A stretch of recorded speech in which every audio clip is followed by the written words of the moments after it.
The night was cold, and the city's alleys smelled of rot and forgotten lives. Clarissa, a wealthy woman wrapped in her designer coat, wasn't supposed to be here. Her chauffeured car had broken down nearby, and while waiting, she wandered restlessly. But what she saw behind a dumpster froze her heart. A man, filthy, half-conscious, his face hidden beneath matted hair. At first, she thought he was just another homeless soul. But then, as he coughed and lifted his head, her breath caught. It was him, Michael, her husband, the man she hadn't seen in 3 years. The man who had vanished without a word, leaving her shattered. Her diamond-ringed hand trembled as she whispered, "Michael?"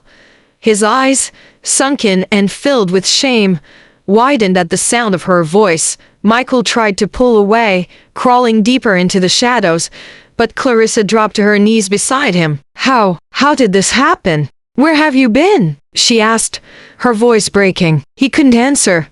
His lips too dry, his body too weak. She called her driver, demanding water and a blanket. As she held his shaking frame, images of the past rushed back: the elegant dinners, the mansion they once shared, the love that had seemed unbreakable. But here he was, smelling of trash, dressed in rags, unrecognizable. The world said he had abandoned her, perhaps run off with another woman. She had grieved, buried her heart in work and luxury. But now she saw the truth wasn't so simple. Michael's cracked voice finally rasped, "Clarissa, I didn't leave you. They took everything from me."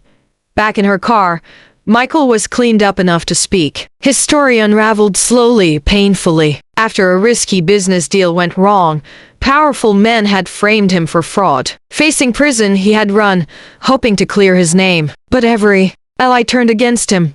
Every friend disappeared. For years, he lived like a ghost, stripped of dignity, begging to survive. "I never wanted you to see me like this," he whispered, his eyes glistening. Clarissa's heart broke. She had cursed him for leaving, not knowing he had suffered every day. "Why didn't you come to me? I would have fought for you," she said. His answer was bitter.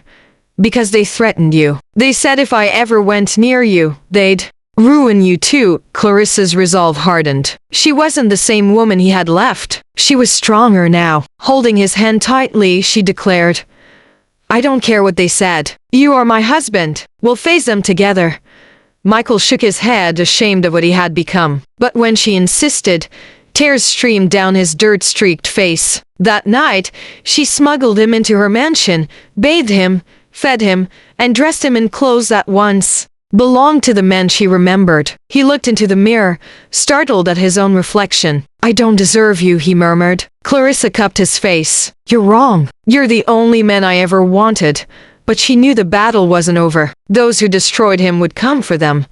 Together, they fought back. With her wealth and influence, Clarissa hired the best investigators and lawyers. Michael gathered the fragments of evidence he had hidden during his years in the shadows. The truth came out. His enemies were exposed in court, their empire crumbling. Newspapers splashed a headline, "Wealthy lady clears husband's name after finding him among the homeless."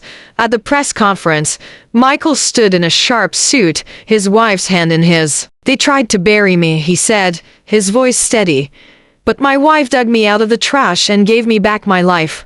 The crowd gasped, and Clarissa's eyes shone with pride. They had lost years, but love had survived the darkest nights. And now, side by side, they were ready to begin again, stronger, unbreakable.